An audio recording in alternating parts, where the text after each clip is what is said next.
Aleluya. Muy buenos días, amados. Dios los bendiga. Qué bueno verles en esta hermosa mañana. Es un regalo maravilloso el que Dios nos concede, el poder reunirnos en su nombre y el poder ver y cada día ser más conscientes de la obra que Dios está haciendo en nuestras vidas. Es lo que Dios está haciéndonos conscientes de toda la obra que Él está haciendo en nosotros, en nuestros corazones, en nuestro caminar. Y no podemos dejar de meditar, mis amados, en la bondad de Dios. Dios ha sido bueno. Dios ha sido maravilloso. Dios ha sido grande en misericordia para con todos y cada uno de nosotros. Y cuando Dios nos permite ver a la luz de su palabra cómo se ha manifestado su bondad sobre nuestras vidas, no olvidemos lo que hace la palabra. Alumbra nuestro entendimiento para que podamos tener esperanza en nuestro Salvador, para que podamos ver cómo su bondad ha traído esperanza a nuestros corazones. El salmista dijo: hubiese yo desmayado si no creyera que voy a ver el favor de Dios en la tierra de los vivientes. Amados, somos un pueblo favorecido por Dios. Y favorecido por Dios no por mérito alguno en nosotros. Es porque grande es su misericordia. Es porque grande es su bondad. Es porque el corazón del Señor es exageradamente bueno para con nuestras vidas.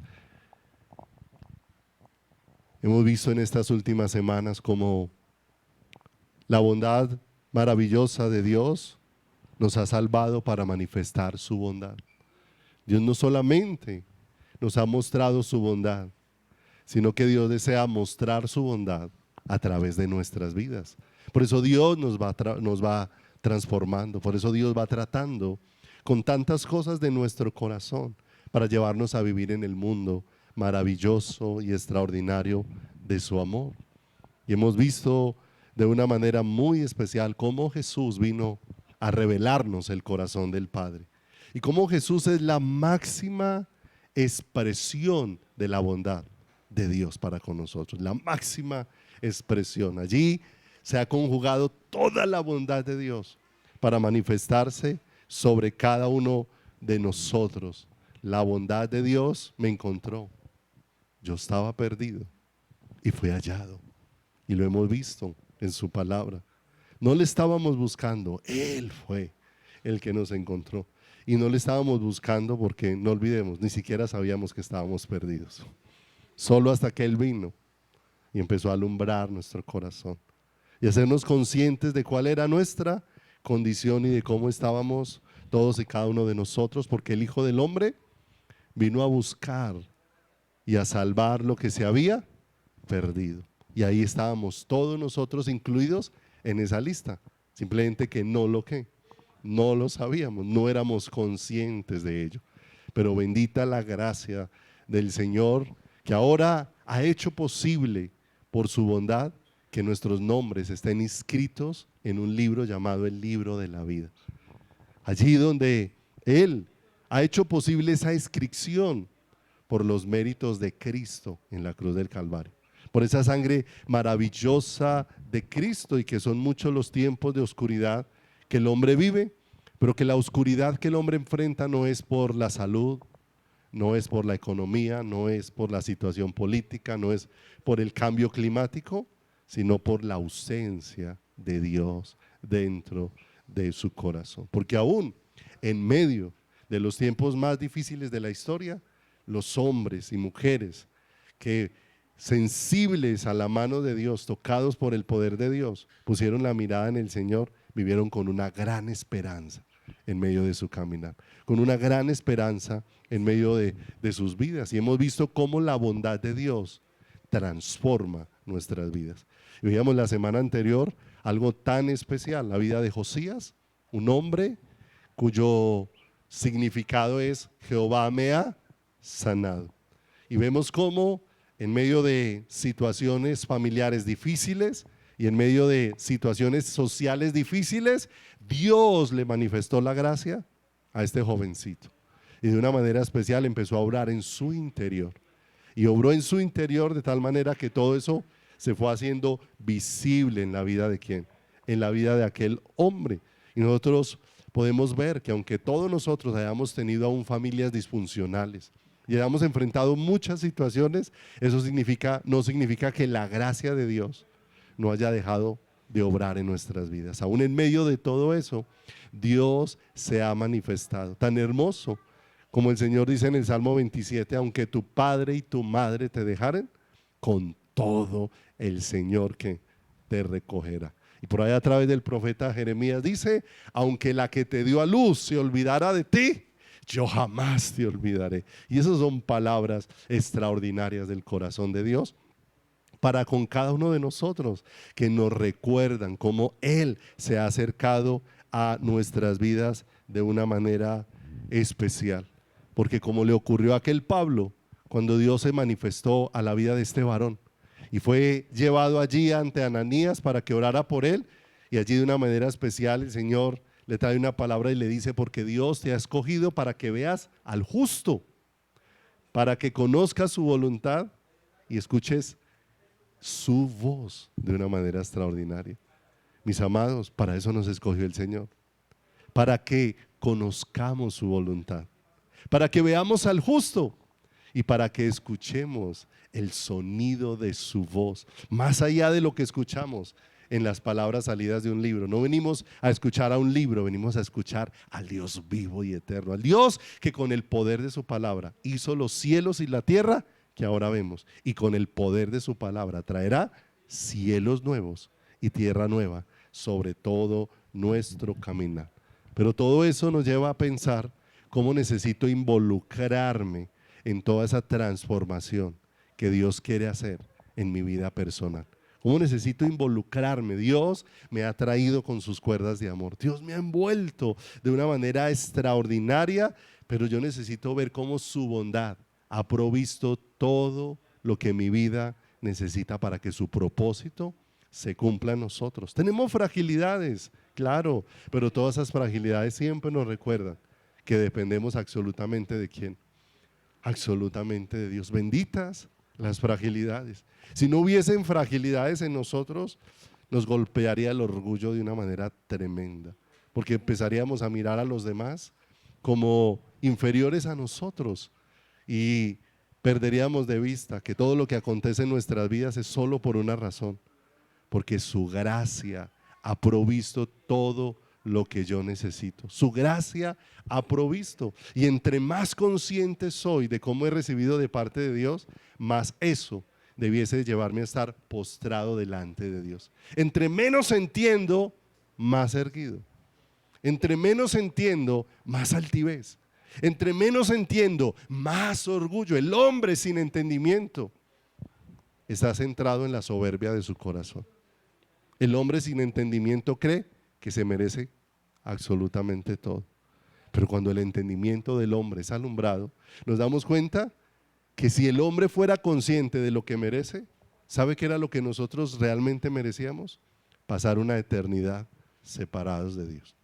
Si tú piensas en lo que tú mereces y en lo que yo merezco, nosotros mereceríamos el infierno. Eso sí sería lo que por méritos deberíamos recibir nosotros, ¿cierto? Pero cuando pensamos en lo que Dios nos ha ofrecido, sin que hayamos hecho mérito alguno, eso derrite el corazón al ver cuán grande es el amor de Dios, que cuando yo debiera de ser condenado, Él estaba extendiendo su misericordia para hacerme un hombre y una mujer justificado. Pero yo tengo que entender que como Dios está obrando, Dios ha provisto por su bondad un diseño para nuestras vidas. Dios ha provisto por su bondad un diseño para nuestros corazones. De manera que vayamos allí a Hebreos, por favor. Hebreos en el capítulo número 11. Hebreos en el capítulo número 11, allí donde está hablando de todo lo que la fe dada por Dios llevó a los hombres de Dios, a las mujeres de Dios, ¿cierto? No olvidemos que necesitamos entender la fe no desde la concepción humana, ¿cierto? Sino que necesitamos entender la fe desde cómo Dios la ha provisto, para que nosotros lo miremos a Él. Todo el capítulo 11 habla de cómo Dios ha provisto la fe y cómo toda esa fe obró en el corazón de estas personas. Pero en el capítulo 12, cuando empieza, dice, para que estén puestos nuestros ojos ¿en qué? En Jesús, el autor y consumador de la fe. Pero dice Hebreos en el capítulo número 11, en el versículo número 9, hablando de la vida terrenal de un hombre muy conocido en la Biblia como Abraham. Y de un hombre que para el pueblo de Israel era insignia para ellos, ¿cierto? Tantas veces ellos les pusieron a Abraham a Jesús. Y cuando le decían a Jesús, Abraham tenemos por padre, aún Jesús les decía a ellos, si ustedes le creyesen a Abraham, a mí me creerían, porque él de mí ¿qué? Él de mí habló. Antes que Abraham fuese, fui yo, ¿cierto? Y eso golpeaba el pensamiento intelectual, ¿cierto? ¿Cómo puedo estar viendo a una persona tan joven diciéndome que es antes de un antepasado tan antiguo como Abraham en la historia de ellos? Pero ciertamente era Dios hecho hombre en medio de todas las cosas. Él es antes que todos, porque de Él y solo por Él dependen todas las cosas, de Él dependen y por Él son sostenidas. Pero dice acá el versículo número 9, dice, por la fe habitó como extranjero en la tierra. Miren lo hermoso, ¿cierto? Yo no sé cómo tú estás viviendo en este tiempo, pero vemos que Abraham, cuando empezó a ser alumbrado con la luz de Dios, él entendió que aquí estaba solo de paso, que este no era su lugar de destino, ¿cierto? El hombre hace todo por tener una eternidad sobre la tierra, pero aquel que ha recibido salvación entiende que su lugar no es aquí. Aquí estamos de paso, independiente de los años que Dios nos dé, a 30, 50, 60, 80 o 100, bueno, no sé cuántos Dios tenga dispuesto para cada uno, ¿cierto? Lo único cierto es que todos venimos con fecha de vencimiento, ¿cierto? Antes de que se la pusieran a los artículos, nosotros nacimos con fecha de vencimiento, ¿cierto? Que no sabemos cuál es, ¿cierto? El salmista le rogaba al Señor, hazme saber cuán sea el número de ¿qué? El número de mis días, ¿cierto?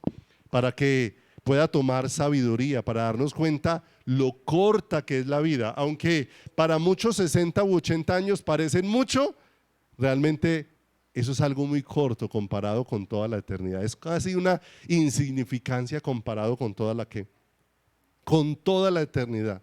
De maneras que vemos a un hombre que sin todavía tener toda la realidad que nosotros tenemos al tener toda la palabra, este hombre ya estaba viviendo no para las cosas terrenales, sino estaba viviendo esperando las cosas que las cosas celestiales. Y aún la palabra de Dios siempre nos lleva a esto. En Colosenses dice, si pues habéis resucitado con Cristo, buscad las cosas de arriba, donde está Cristo sentado, y no las de la tierra. La salvación ha traído a un cambio en la manera como nosotros miramos la vida.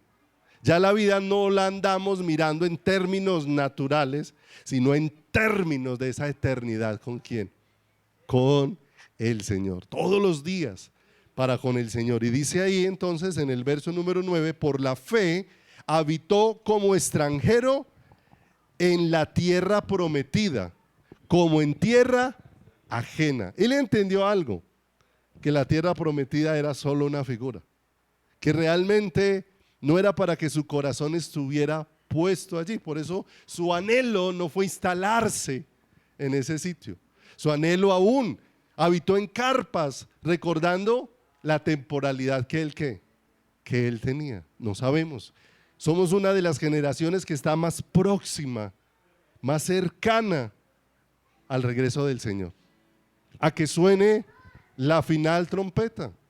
Había una serie de fiestas y celebraciones en Israel dadas por Dios, Con cada una de ellas Dios se iba revelando: la fiesta de la Pascua, los panes sin levadura, la fiesta de las primicias, el día de Pentecostés, ¿cierto? Pero nosotros, la iglesia, estamos próximos a celebrar la fiesta de las trompetas, donde el Señor haga sonar la final trompeta. Y en un abrir y cerrar de ojos nos vayamos ¿con quién? Nos vayamos con el Señor para encontrarnos con Él. De manera que este hombre, sigamos leyendo ahí en el verso número 9, dice: morando en tiendas con Isaac y Jacob, coherederos de la misma promesa. Y dice el verso 10: porque esperaba la ciudad que tiene fundamentos, cuyo arquitecto y constructor es ¿quién? Y constructor es Dios.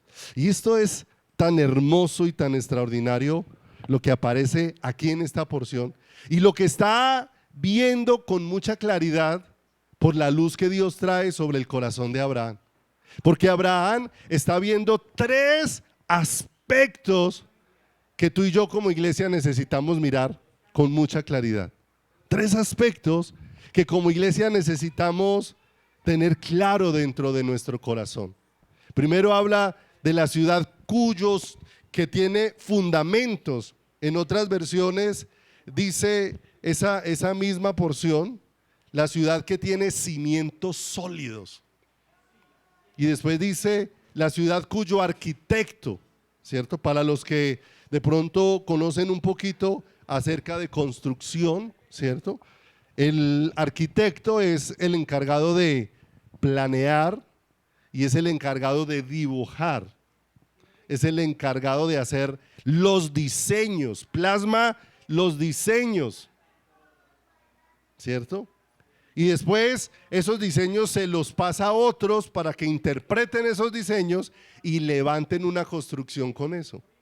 Pero esto es tan hermoso porque todo lo que va sucediendo aquí nos deja ver que el fundamento de esa ciudad es Dios, que el diseñador de esa ciudad es, y que el que va a construir esa ciudad es Dios. O sea que de todo lo que se está hablando es de la obra absoluta y total de Dios en medio de nosotros y en medio de su pueblo. Cuando está hablando de una ciudad, no está hablando de lo que nosotros pensamos, de calles, de parques, de calles, de avenidas, no. Se está hablando es de un pueblo. Porque allá en Apocalipsis, en el capítulo número 21, la palabra de Dios describe: y yo, Juan, vi la santa ciudad de Dios descender del cielo como una novia desposada. Y cuando empieza a hablar dice: aquí el tabernáculo de Dios para con los hombres. Y Él habitará en medio de ellos, y Él será su Dios, y ellos serán ¿qué? Su pueblo. De manera que cuando se habla de la santa ciudad de Dios, se está hablando es de un pueblo cuyo diseño es hecho por Dios. Un pueblo cuyo fundamento ha sido puesto por Dios. Y un pueblo que solamente puede ser edificado por Dios. Por eso la palabra de Dios dice, Jesús mismo le dijo a Pedro: las puertas del Hades no prevalecerán contra mi iglesia, porque Él mismo sería el que edificaría ¿qué? El que edificaría su iglesia. La diferencia la hace cuál es el fundamento que hay dentro del corazón y que hay dentro de la vida. Y lo más hermoso es que cuando tú miras esa ciudad en Apocalipsis allí descrita, te das cuenta que todo está allí, en esa ciudad, está centrado y sostenido, y para aquella ciudad todo es Dios.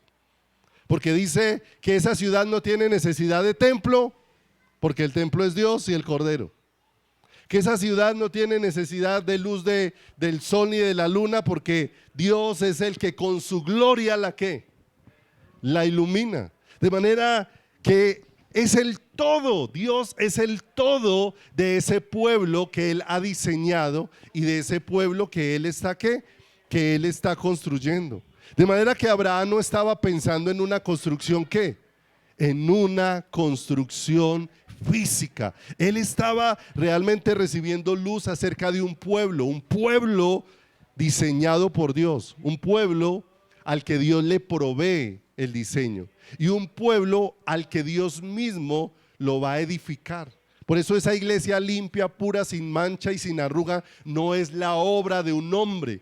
No es la iglesia preparada por un hombre, es la iglesia preparada por Dios mismo para él. Cuando uno lee en Efesios, eso dice la iglesia, que Dios mismo, por el lavamiento del agua, por la palabra, se está preparando una iglesia para presentársela a ¿quién? Para presentársela a sí mismo, limpia, pura, santa, sin mancha y sin arruga. De manera que cuando vamos viendo todo esto tan hermoso en el diseño de Dios, donde el fundamento de esta ciudad es Dios, donde el arquitecto de esta ciudad es ¿quién? Es Dios. Y donde el constructor de esta ciudad es Dios, nos asombramos de ver todo lo que estaba recibiendo, porque solamente Dios nos puede mostrar para qué hemos sido diseñados. Sin Dios, el hombre permanentemente está extraviado. Por eso se hace tan necesario que nosotros busquemos a Dios en su palabra, para que Dios nos vaya dando dirección y luz de su diseño para nuestras vidas, porque es Dios el que le da sentido a la vida del ser humano. Es Dios el que le da sentido a la vida del creyente. En el Salmo 139, en el versículo número 16, si me acompaña allí, la única forma de que nosotros encontremos nuestro lugar en esta tierra es que de una manera especial Dios sea el que se revele a nuestros corazones y nos muestre su diseño para nuestras vidas. El Salmo 139 en el verso 16 dice eso tan hermoso: mi embrión vieron tus ojos, ¿cierto? Y en tu libro estaban escritas todas aquellas cosas que fueron luego ¿qué? Formadas, sin faltar una de ellas. Cuán preciosos me son, oh Dios, tus pensamientos, cuán grande es la suma de ellos. Se la voy a leer esa misma porción en la Nueva Traducción del Viviente. Dice de esta manera: me viste antes que naciera. Cada día de mi vida estaba registrado en tu libro. Cada momento fue diseñado antes de que un solo día pasara. Qué preciosos son tus pensamientos acerca de mí, oh Dios, no se pueden enumerar. Mire lo hermoso. Antes de que nosotros fuéramos creados, Dios ya nos había diseñado en su corazón. Dios ya había hecho un diseño para nosotros en su corazón. Dios ya había dibujado cómo iban a ser ¿qué? Nuestras vidas. Y Dios lo dejó plasmado para nosotros en su palabra, para que lo vayamos recibiendo, lo vayamos conociendo, lo vayamos entendiendo. Lo que Él escribió, planeó y pensó acerca de todos y cada uno de nosotros, lo dejó aquí. ¿En dónde? En su palabra. Pero todo lo que Él planeó, todo lo que Él pensó y todo lo que Él diseñó para nosotros, solamente se puede cumplir en Cristo. Única y exclusivamente en Cristo. Sin Cristo no es posible que el diseño de Dios se cumpla dentro de nuestras vidas. No es posible que el diseño de Dios se establezca dentro de nuestros corazones. Vamos un momentico a Génesis. ¿Dónde tenemos que ir? Qué bonito que nosotros podamos ir al Génesis de Dios y no al Génesis del hombre. Porque el Génesis del hombre ha querido buscar muchas cosas del origen del hombre para darle significado a la vida de ¿quién? A la vida del hombre. Alguien decía, cuando estaba tan fuerte la teoría de la evolución, ¿sí? La teoría de la evolución afirmaba que el mono, el simio, el mico, bueno, tiene un alto porcentaje, como el 97% del ADN del simio es similar al del ser humano, y se basaban en esto para poder decir entonces que el hombre había evolucionado del animal, ¿cierto? El hombre en su génesis, porque una cosa es el génesis del hombre y otra cosa es el génesis de Dios, que son completamente diferentes. Pero un día hablando con alguien, y no hace mucho, Le decía, porque estaba peleando mucho con esa teoría de cómo el ser humano descendía del mono. Y le decía, bueno, pero si miras y buscas también la palabra, los científicos han encontrado que hay otro ADN de otro animalito que también es muy cercano, tiene el 96% de similitud con el ser humano, y es la rata. ¿Sabía que la rata, y lo puede buscar en internet, lo indaga, que la rata tiene un alto porcentaje de similitud en el ADN con el ser humano? Y entonces nos damos cuenta que no hay evolución, ahí es diseño de Dios. Como Dios hizo las cosas, dice Génesis, como Dios las hizo desde el principio, así permanecen hasta ¿qué? Hasta el día de hoy, dice en el libro de Génesis. Y esto es tan hermoso porque nos lleva, como le decía ahorita, al Génesis de Dios, no al del hombre. No a cómo el hombre ha querido definir las cosas, sino a cómo Dios las definió. Génesis 1, 26 y 27, que muchas veces es muy conocido para nosotros, que muchas veces hasta lo sabemos de memoria algunas personas, ¿sí? Pero miren el Génesis de Dios, lo hermoso, 1:26. Entonces dijo Dios, hagamos al hombre a nuestra imagen, conforme a nuestra semejanza, y señoree en los peces del mar, en las aves de los cielos, en las bestias, en toda tierra y en todo animal que se arrastra sobre la tierra. Y creó Dios al hombre a su imagen, a imagen de Dios los creó, varón y hembra los que. Mire lo hermoso, tanto el varón como la damita fueron creados a la imagen de ¿quién? A la imagen de Dios, de manera que el hombre en su diseño no venía con el ADN ni del mico ni del ratón, sino con el ADN de Dios dentro de su vida, el ADN de Dios dentro de su ser interior, dentro de todo su ser. El asunto es que por eso tenemos que volver al Génesis de Dios, porque nosotros venimos con muchos pensamientos donde siempre a Dios se está haciendo a un lado. Cuando muchas veces las personas piensan en el Edén, el pensamiento del Edén es un lugar perfecto, un lugar ideal, un lugar hermoso, un lugar tranquilo, un lugar sin problemas. Y la gente ve el Edén como un lugar ideal, pero no ven que lo único que hace ese lugar ideal es la presencia de Dios. Todo lo hermoso que pudiera ser el Edén sin la presencia de Dios es vacío y sin sentido. Lo que hace que el Edén sea hermoso no es todo lo que hay en el Edén, es la presencia de ¿quién? Es la presencia de Dios. De la misma manera que si miramos hacia el futuro, muchos piensan en el cielo, y cuando piensan en el cielo, cierto, hay gente que su sueño es ir a ver las calles de oro, el mar de cristal. Y el asunto es que el cielo sin la presencia de Dios no tiene ningún valor y no tiene ningún sentido. Así tenga calles de oro y mar de qué. Lo que hace extraordinario el cielo es qué. Y la gloria de Dios es tan extraordinaria que después de que estés en la presencia de Dios en el cielo, lo último que quieres mirar es si el lugar que estás pisando es de oro o no es de oro. Es lo último que vas a detallar. Es que es más, ni siquiera te vas a dar cuenta, porque estás tan traspasado con la gloria de quién es Dios, que no te va a quedar tiempo para otra ¿qué? Para otra cosa. Por eso pasaremos la eternidad contemplando y adorando ¿a quién? Adorando al Señor, ¿cierto? Cuando nosotros venimos a una reunión como esta, ¿sí o no?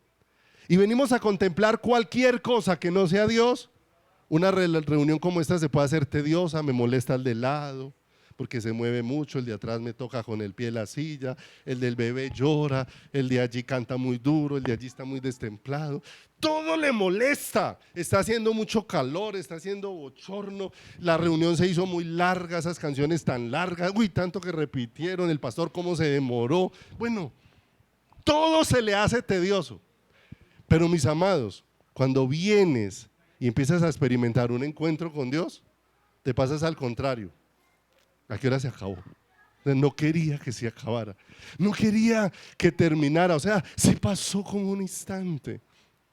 Ese momento se hizo un momento glorioso y extraordinario, porque lo que hace la diferencia en todo, aún en un servicio como este, no es la música, no es la oración, no es el predicador, no es el ambiente, no es el lugar, es la presencia de Dios. Eso es lo que marca la diferencia, y es lo que marca la diferencia en tu vida, y es lo que marca la diferencia en mi vida. Por eso cuando nosotros vemos allí en Génesis, vemos que nos muestra cómo Dios lo que hizo fue al hombre partícipe de su imagen. Hizo al hombre partícipe de su naturaleza. Cuando vamos viendo la palabra de Dios, vemos al hombre en el huerto del Edén, es al hombre traspasado de Dios. Cuando la palabra de Dios dice allá que sopló aliento de vida, utiliza una palabra que es ruach en el original. Y esa palabra es la palabra que se utiliza para el Espíritu Santo. De manera que lo que Dios sopló fue de Él mismo sobre el ser humano, para que el ser humano fuera un ser que fuera un ser viviente de una manera extraordinaria. Para que el ser humano pudiera entender y conocer que lo que el hombre necesitaba en el huerto del Edén y lo que se le asignó en el huerto del Edén no fue un cúmulo de actividades, ¿cierto? Cuando las personas vienen muchas veces y necesitan alguna consejería y se atienden, muchas veces en la consejería la persona lo que espera es que se le diga qué hacer. En lo que menos está interesada esa persona es en que se le diga que necesitas una relación. Entonces ella está interesada en que me digas cómo salgo del problema, cómo salgo de la situación, cómo soluciono esto. Pero yo no quiero que me hablen de una relación, porque me gusta es la actividad y no la relación. Y en el huerto del Edén, Dios lo que dispuso para el hombre no fue actividades, lo que dispuso en el huerto del Edén fue una relación. Y a partir de esa relación, entonces las actividades tuvieron sentido, porque entonces todas ellas se convirtieron en un instrumento para expresar ¿a quién? Para expresar a Dios. Porque no fue a causa del pecado que el hombre tenía que cuidar el huerto del Edén. Antes de eso el Señor le dijo para que lo cuidara y lo labrara. Antes de eso ya tenía una tarea de poder cuidar el huerto del Edén, de poder expresar allí de una manera acerca del Señor. Pero si no entendemos esto en Génesis, ¿cierto? ¿Cómo lo vamos a entender ahora? En la salvación. Si vamos un momento a Efesios, por favor. Efesios capítulo número 2, versículo número 10.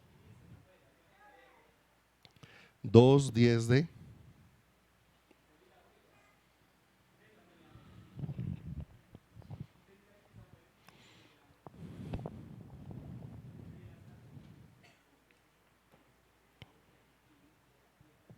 El hombre perdió con el pecado la naturaleza de Dios dentro de él, la presencia de Dios dentro de él. Pero dice Efesios 2:10, respecto a la obra de Cristo, dice, porque somos hechura suya, creados en Cristo Jesús para buenas obras, las cuales Dios preparó de antemano para que anduviésemos en ¿quién? ¿Cierto? Amados, el diseño no depende de las actividades que realizamos. El diseño depende de la relación que tenemos. Porque hay muchas actividades y sin diseño. Porque hoy la iglesia ha llegado a tener tanta perversión en tantos temas y en tantas áreas. Porque la iglesia dejó de tener una relación con Dios. Y al dejar de tener una relación con Dios, dejó de estar conociendo que Dios desea, que Dios planeó, que Dios diseñó, y la iglesia ha traído su propio diseño. Hoy la iglesia ha traído su propio diseño, ¿cierto? ¿Alguna vez pasó en nuestra ciudad que un pastor tenía en su corazón Hay que trabajar con los jóvenes, hay que atraer a los jóvenes, ¿sí? Y se le ocurrió la genial idea de hacer cristotecas, así las llamó, ¿cierto? Ahora le pregunto, ¿es posible que nosotros podamos hacer algo productivo para Dios que no nació de Dios? Hay cosas que funcionan, pero que funcionen no significa que tengan vida. Como la iglesia a veces no sabe diferenciar entre un muerto y un vivo, a veces la iglesia no sabe diferenciar entre un creyente y un no creyente, ¿sí? A la iglesia le basta con que alguien le diga Dios lo bendiga, y para esa persona ese es el sello de creyente, que le diga Dios lo bendiga, ¿sí o no? Si el diablo pasa y le dice Dios lo bendiga, allá va un hijo de Dios, ¿sí o no? Ese es el sello para el creyente, ¿cierto? Simplemente es el lenguaje. Pero no nos damos cuenta que el sello no está en lo que se dice, el sello está en el carácter y en la naturaleza que se va implantando en la vida de esa que se va implantando en la vida de esa persona. De manera que no depende de lo que realizamos, no depende de las actividades, porque a veces hemos hecho muchas actividades y hemos participado de muchas cosas, pero participando de muchas cosas, no hemos participado de la vida de Dios, que es lo más esencial dentro de nuestras vidas. Hay cosas que nos dan buena apariencia, pero el hecho de que hayan cosas que nos dan buena apariencia, no significa que estemos bien dentro de nuestro corazón. No olvidemos, una de las cosas que veían los judíos en la antigüedad es que ellos no miraban cómo estaba su relación con Dios, sino cómo estaba su prosperidad. Entonces, si estaban prosperados, para ellos prosperidad igual a estar bien con Dios. O sea, si me está yendo bien, significa que estoy bien con ¿quién? Y sabes que aún la prosperidad puede ser un juicio de Dios. Y eso suena duro. La prosperidad puede llegar a ser un juicio de Dios. Porque tienes tanta ambición de algo que Dios te entrega a lo que quiere tu corazón. Te sueltan eso. En Romanos dice que llegó el momento donde Dios los dejó que se fueran por lo que querías o qué. ¿Quieren prosperidad? Ténganla, pero a mí no me tendrán. Y ese cambio es muy desigual, pero muy desigual en la vida y en el caminar del ser, humano. En segunda de Pedro 1, 3 y 4 dice la escritura, porque todas las cosas que pertenecen a la vida y a la piedad nos han sido dadas por su divino poder mediante el conocimiento de aquel que nos llamó por su gloria y excelencia. Verso 4, mire lo hermoso. ¿Para qué hemos utilizado nosotros la mayor parte de las promesas? Para nuestro beneficio y para hacernos nuestro propio diseño de ¿quién? Nuestro propio diseño de la vida. Pero aquí en el verso 4 dice, ¿para qué son las promesas de Dios? Por medio de las cuales nos ha dado preciosas y grandísimas promesas. Segunda de Pedro 1, 4. Por medio de las cuales nos ha dado preciosas y grandísimas promesas para que por ellas llegases a ser participantes de la naturaleza divina, habiendo huido de la corrupción que hay en el mundo a causa de la concupiscencia, a causa de los deseos que hay en el corazón. Por eso el diseño no son actividades, el diseño tiene que ver con la vida de Dios. ¿En quién?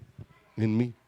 Para hoy, para muchos, el ser padre es una actividad más dentro de su vida. Para otros, ser esposos es una actividad más dentro de su vida. Hoy se encuentran cosas rarísimas aún dentro de la vida ¿qué? Dentro de la vida aún matrimonial. No hace mucho escuchaba a unas personitas que dentro del matrimonio los dos estaban cuadrando, ¿sí? Con cuál era el tiempo que cada una se iba a dedicar a sí misma. O sea, dentro de nuestro matrimonio, yo necesito espacio para mí y usted necesita espacio para usted. Entonces, diga usted qué va a hacer de lo que a usted le gusta para que vaya y lo haga, y yo voy a mirar qué voy a hacer de lo que a mí me gusta para yo qué. Para yo hacerlo, ¿cierto? Cuando la palabra de Dios dice, una vez entramos en el matrimonio ya no serán más dos, sino serán una sola ¿qué? Una sola carne, un pensamiento completamente diferente. El pensamiento diseñado ¿por quién? Por Dios. Pero ¿qué hemos hecho nosotros de los roles que Dios nos ha dado? Actividades. Se volvió una actividad ser ¿qué? Ser padre, ¿cierto? Hoy, estos días, en alguna de las reuniones hablábamos que antes las personas ejercían una profesión por algo que se llamaba vocación. O sea, la persona por dentro sentía un amor por lo que hacía, ¿cierto? Entonces, el que era maestro por vocación, de manera que su deseo era ¿qué? Era enseñar, su deseo era... Habían médicos que eran médicos por vocación. Y como era por vocación, se preparaban para poder dar lo que, para poder dar lo mejor. Pero hoy en día ya no se es por vocación, sino ¿en qué me ocupo? Entonces, como no hay vocación, no hay compromiso, no hay preparación. Y la pregunta es, si eso lo trasladamos a la vida cristiana, ¿cuántos cristianos por vocación? Porque yo creería que la vocación es el haber nacido de nuevo. El haber nacido de lo alto tiene que ser la inspiración que produce un deseo en el corazón del ser humano a buscar ¿a quién? A Dios. Y no al cumplir una actividad, ¿cierto? Tu relación con Dios no termina porque acabó el culto, ¿cierto? A veces nosotros tenemos a Dios tan limitado, ¿cierto? Que yo estoy contento con los límites que le pongo a Dios. Y no quiero que Dios rompa esos ¿qué? No quiero que Dios rompa esos límites, ¿cierto? Estamos tan acostumbrados al esquema que si nos cambian el esquema nos descuadramos. Y varias veces Dios nos ha permitido hacer cambios en los cultos y ya nos sentimos como raros, como que estoy perdido en el culto. Un día el Señor nos permitió, llamó a la iglesia y el Señor habló a mi corazón, volteé todas las sillas de espalda. Y ese día todo el mundo cantaba de espalda, dando la espalda, y todo el mundo recibió la prédica mirando para la pared. Cada uno de los que estaba sentado y no se hallaba, ¿cierto? Porque me cambiaron el esquema, me cambiaron la forma, ¿cierto? En algunas ocasiones no hemos empezado con la alabanza, sino con la predicación de una vez, ¿cierto? Y muchos hermanos me decían, no, pastor, eso no, recibir la predicación sin haber cantado, eso como que uno no se preparó para la palabra. ¿Sí o no? Ninguna parte en la Biblia dice que la música te prepara para la palabra. Es más, Jesús no predicó acompañado de músicos. Cada vez que Jesús predicaba, no había ni ministración inicial ni final. Jesús de pronto en el escenario iniciaba una prédica y ahí llegaba la gente. Y Jesús no terminaba la prédica, ¿cuántos pasan al frente? Media hora más de oración por los que escuchaban la prédica. No, las prédicas de Jesús terminaban así. El que tenga oídos para oír, que oiga, Dios los bendiga. Salía. ¿Sí o no? Y los esquemas nos llevan a acostumbrarnos al esquema. Entonces estamos pendientes de la actividad. A veces nosotros creemos que porque vinimos a un culto ya le cumplimos a Dios. Y le cumplimos a Dios porque asistimos a una reunión. No, no le cumplimos a Dios por asistir a una reunión, mis amados. Nosotros fuimos llamados a tener una relación con Dios. Cumplimos a Dios es con esa relación que va más allá de esta reunión. Esto hace parte. Pero es una muy pequeña porción de toda esa parte a la que Dios te ha llamado a que tú y yo nos relacionemos con ¿quién? Con Él. Dios, como dice acá, nos ha hecho nuevos en Cristo para manifestar buenas obras a través de nosotros, pero esas buenas obras no tienen que ver con actividades, esas buenas obras tienen que ver con el carácter de ¿quién? Con el carácter de Dios. Les decía ahora, en las consejerías que queremos, que se nos diga qué hacer, no que se nos diga con quién relacionarnos. Y toda la palabra de Dios va al revés. La palabra de Dios siempre nos lleva a relacionarnos, y cuando nos relacionamos con Dios, Dios pondrá el querer como el hacer del actuar que debemos ¿qué? Del actuar que debemos tener. Dios va a poner ese deseo de una manera especial. Dios nos va a revestir, porque el diseño de Dios es una impartición de Dios mismo sobre nosotros. No es una impartición de reglas, no es una impartición de instrucciones, es una impartición de Él mismo. El Señor dijo: el ladrón no viene sino para hurtar, matar y destruir, pero yo he venido para que tengan vida y la tengan en abundancia. Yo he venido es a impartir de mí mismo. ¿Sobre quién? Sobre ustedes. Por eso el Señor, cuando estaba despidiendo de los discípulos, les dijo algo muy especial: les conviene que yo me vaya. Y parecería como en ese momento algo raro, como que Jesús, que está en medio de sus discípulos, le está diciendo a sus discípulos que a ellos les conviene que Él se vaya. Y Él les dice: porque si yo no me voy, no vendrá el Consolador. Jesús era Dios con nosotros, pero que Él enviara al Consolador, ahora ya no sería con nosotros, ahora sería en nosotros. De manera que Dios estaba hablando de algo mayor para nuestras vidas. ¿Qué es lo que siempre Él estaba buscando para nuestros corazones y para nuestro caminar? Amados, si no tenemos la vida de Dios, va a ser muy difícil caminar en su diseño. Va a ser imposible. Miremos un ejemplo en Marcos 10:21, por favor. Marcos, capítulo número 10, verso 21. Una historia muy conocida. Tal vez se te va a ser muy familiar apenas de la nombre, no la vamos a leer todo, solamente vamos a tomar algunos aspectos para mirar. Y es la historia del joven rico.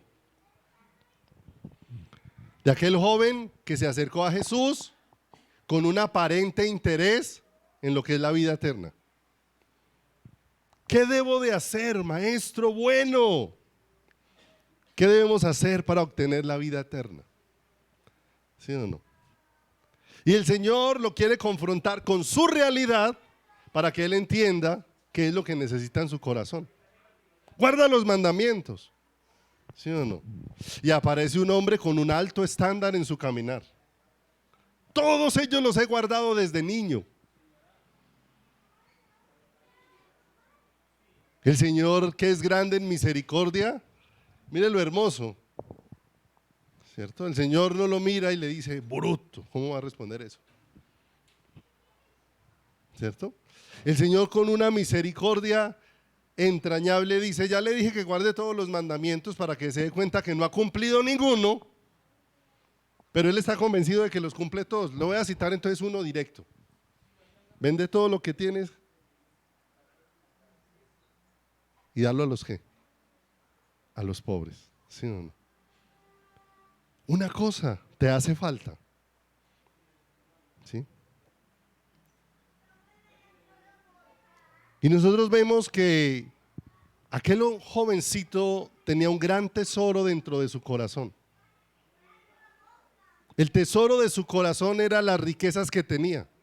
Y tal vez lo que él pensaba era: mi interés en cumplir los mandamientos es para que no me sean quitadas las riquezas que tengo. De manera que el tesoro del joven rico no era el Señor y su palabra, sino eran sus riquezas. O sea, si cumplir los mandamientos mantiene mi tesorito, que son mis riquezas, entonces los voy a cumplir para mantener lo que yo amo. Los voy a cumplir. Y el Señor le dice: pues hay una cosa que te hace falta: deshacerte de donde has puesto ¿qué? tu corazón. Lea la historia de una mujer, por aquí tengo el nombre, se llama Fakra Younus. No sé si se lee así, pero al leerla en español suena así. ¿Sí? Esta mujer es pakistaní, ¿sí? ¿No? Y yo todavía al pakistaní lo tengo un poquito crudo. ¿Sí?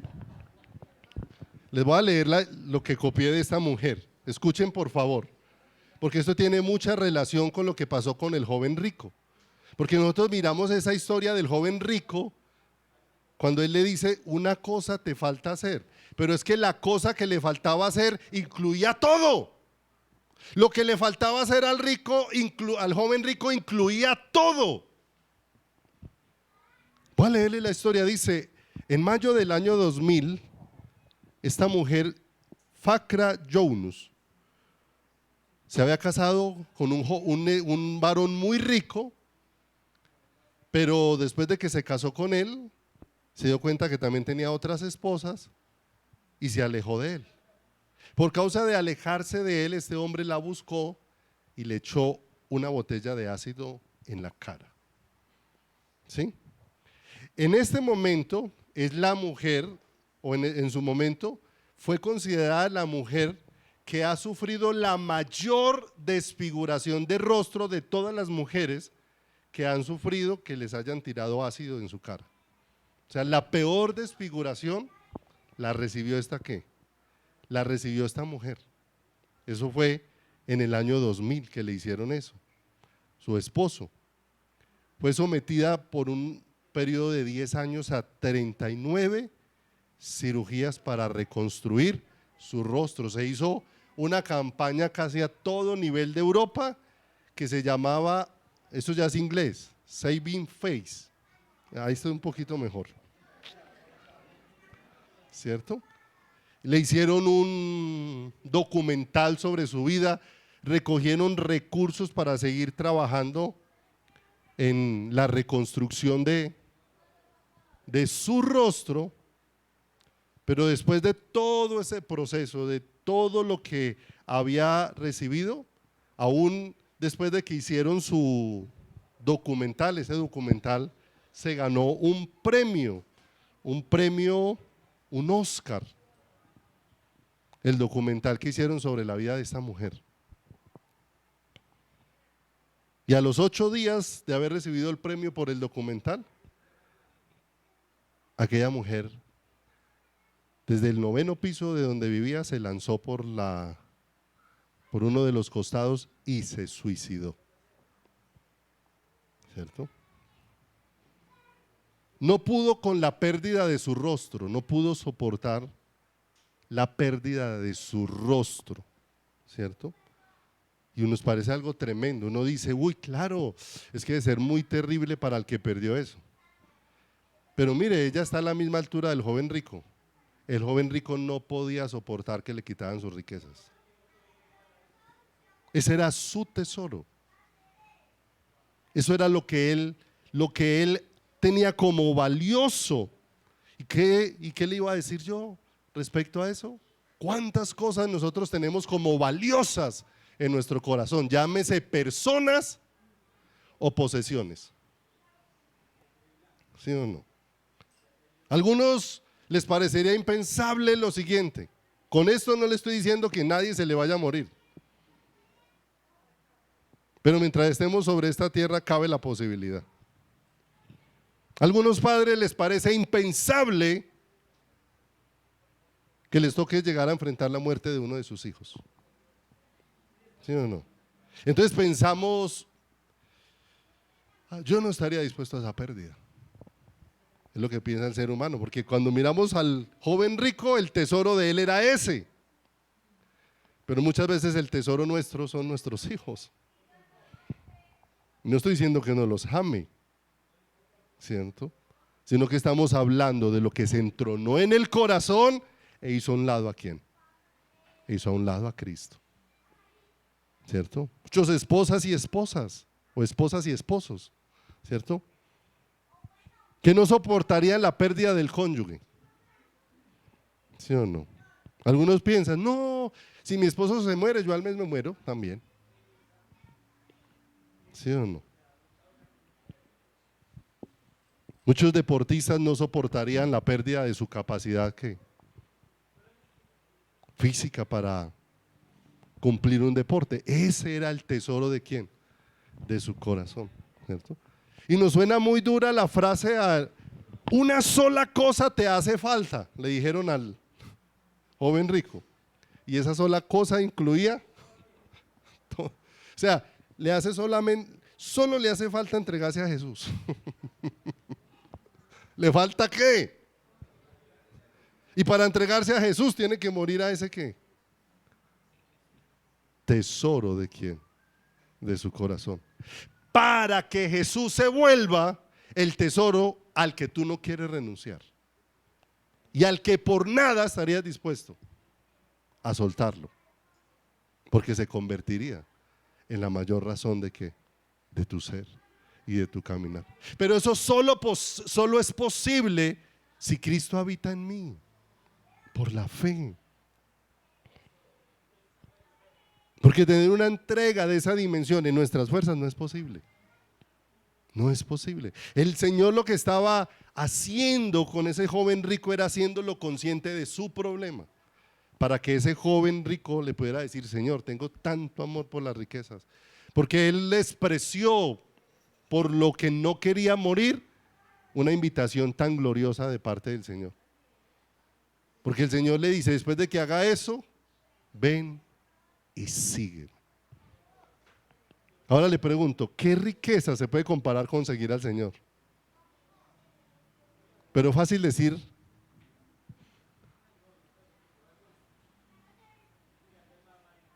que no o que sí, ¿cierto? Muchos decían, yo por nada dejo al Señor, hasta que consiguieron trabajo.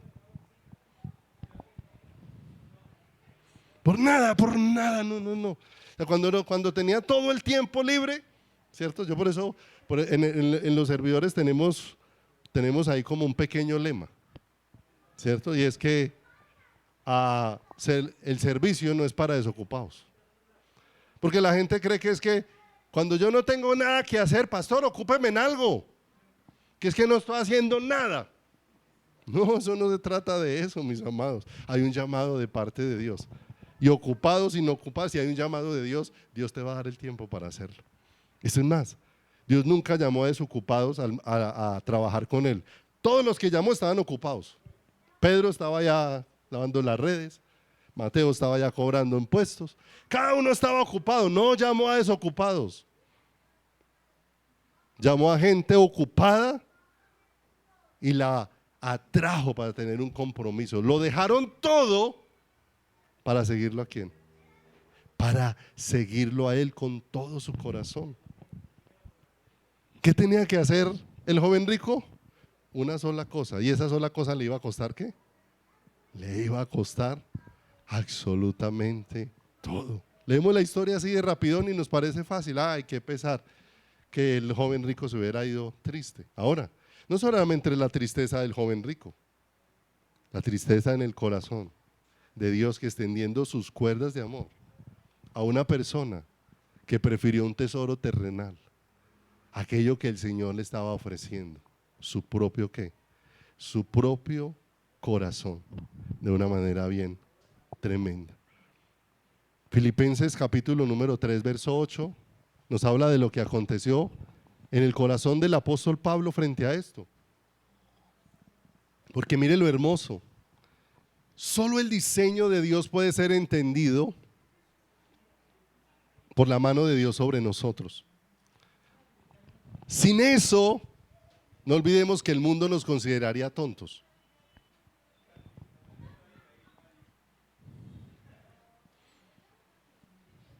Filipenses 3:8 dice Pablo, y ciertamente aún estimo todas las cosas como pérdida. Mire lo hermoso, al revés. El joven rico no dejó su tesoro y perdió ¿a quién? Pero Pablo dice, yo estoy perdiendo todo porque tengo una meta en mi corazón. ¿Ganar a quién? A Cristo, ¿cierto? Y ciertamente aún estimo todas las cosas como pérdida por la excelencia del conocimiento de Cristo Jesús mi Señor, por amor del cual lo he perdido todo y lo tengo por basura, para ganar ¿a quién? Para ganar a Cristo. Qué hermoso esto, mis amados. Lo que hace más valiosa la vida de un ser humano delante de los ojos de Dios es cuando ese ser humano tocado por Dios hace de Cristo para su corazón como la pérdida impensable y el tesoro intocable. O sea, lo que no estaría dispuesto a perder y el tesoro que no estaría dispuesto a dejar tocar ¿en quién? En mi vida y dentro de mi caminar. Pero la única forma de que todo esto suceda es que Dios imparta su vida sobre nosotros. Por eso Dios nos llama a una relación. Eso no es de hacer fuerza, ¿cierto? Por allá hay una instrucción que tenían los sacerdotes en la antigüedad, y era que cuando iban a prestar servicio o iban a prestar su servicio en el tabernáculo, ellos tenían que vestir cierta ropa y que esa ropa no los hiciera sudar, ¿cierto? Porque eso no se trataba del esfuerzo humano, sino de lo que Dios ¿qué? Iba a obrar de una manera muy especial. Juan en el capítulo 15, verso 5, Jesús dijo: yo soy la vid, vosotros los pámpanos. Ustedes son las ramas, yo soy el tronco. El que permanece en mí y yo ¿en qué? En él. ¿De qué está hablando ese versículo? De relación. Está hablando de comunión. Y dice: el que permanece en mí y yo en él, este lleva mucho fruto. Mire, lo que necesita es relación. En esa relación el fruto se da de manera natural. El fruto no se da por fuerza. El fruto se da por relación. No se da por fuerza, ¿cierto? Nosotros tratamos de tener paciencia. Hacemos de tripas corazón. Estoy tratando de aguantármelo. Estoy tratando de soportarlo, ¿cierto? Y la palabra de Dios dice: relaciónate con Dios, y en esa relación, entre más íntima se va volviendo, eso va a fluir de manera sobrenatural. No tienes que hacer fuerza para tener paciencia. Eso hace parte del fruto del Espíritu de Dios en nuestras vidas. Va a fluir de manera que, de manera natural. Por eso Dios nos va atrayendo en su diseño a una relación con Él, a un diseño que Dios tiene para el hombre y a un diseño que Dios tiene para la mujer. Cualquier rol que Dios nos permita cumplir, esposo, padre, hijos, hermanos, bueno, el que Dios nos permita, la única forma de que ese rol pueda glorificar a Dios es que lo que esté depositado en nosotros sea la vida, el carácter y la naturaleza de Dios. Y Dios lo ha depositado de una manera especial, por gracia, en cada una de nuestras vidas. De manera que eso no es para que proclamemos nuestras propias obras, sino para que con nuestras obras proclamemos la obra que Él está haciendo ¿en quién? En nuestros corazones. Y proclamemos la obra que Dios está haciendo en nuestras vidas. Si miramos por favor Proverbios 26, ya vamos a terminar por hoy. Proverbios capítulo 20, versículo 6. Miren lo que dice la escritura. Muchos hombres proclaman cada uno su propia ¿qué? Bondad. ¿Cuántos son buenos? O sea que cuando uno proclama su propia bondad, ¿qué está haciendo? ¿Cierto? Eso tiene un nombre. Cuando uno está ofreciendo algo que no es cierto, ¿cierto? Y dice acá: muchos hombres proclaman cada uno su propia bondad, pero hombre de verdad, ¿quién lo hallará? Y por otro lado, en Proverbios 31:10 dice: mujer virtuosa. Hoy que se hace un recordatorio de el privilegio que Dios le ha dado a las damitas de ser madres, porque es un privilegio. Y fíjense que aún en eso necesitamos la vida de Dios para entender el diseño de quién, el diseño de el diseño de Dios. Aún en eso. Y dice, mujer virtuosa, ¿quién la hallará? Porque su estima sobrepasa largamente la de las piedras que preciosas, ¿sí o no? Entonces, aprovechando hoy el día de las mamitas, enfoquémonos entonces en las mamitas para terminar un poquito, ¿cierto?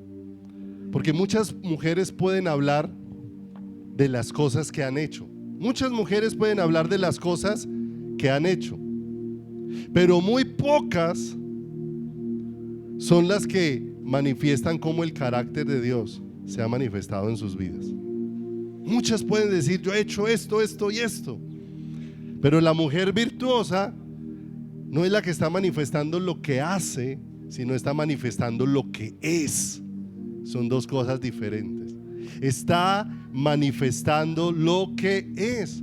Si pasa ahí unos versículos adelante al 31:30 de Proverbios, 31:30 dice, engañosa es la gracia y vana la hermosura.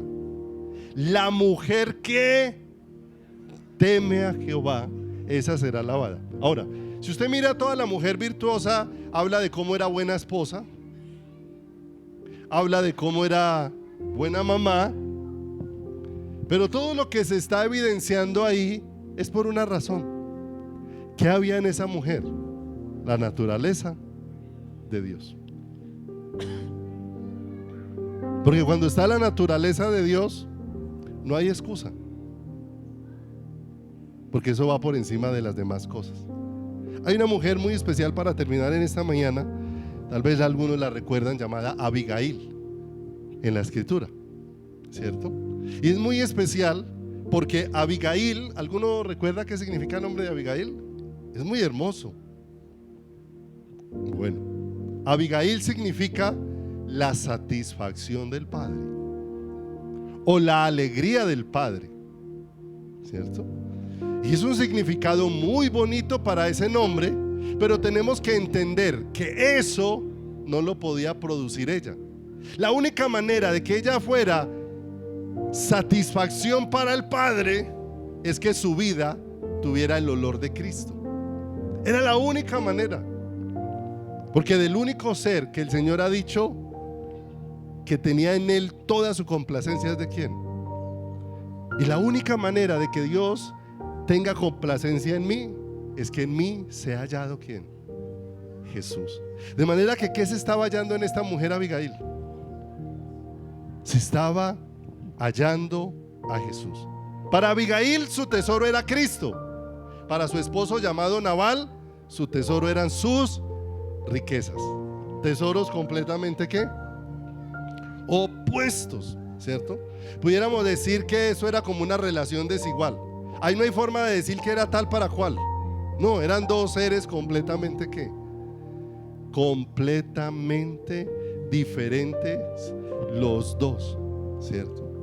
Completamente diferentes los dos. Comportamientos diferentes, expresiones diferentes. Y dice que la escritura, que de una manera especial en medio de un momento de enojo de David, esta mujer Abigail le salió al encuentro. Y es una mujer de buena posición. Más adelante por allá encuentra que ella tenía 5 criadas a su servicio. Pero aquella mujer viene humillada y se interpone en el camino de David. Y cuando David viene airado en respuesta a las ofensas de su esposo Nabal, aquella mujer se interpone. Y lo que David expresa y le agradece es cómo su dulzura hizo detener su enojo. Y tan hermoso. ¿Cómo hace posible para que una mujer esté enfrentando esos caracteres tan difíciles?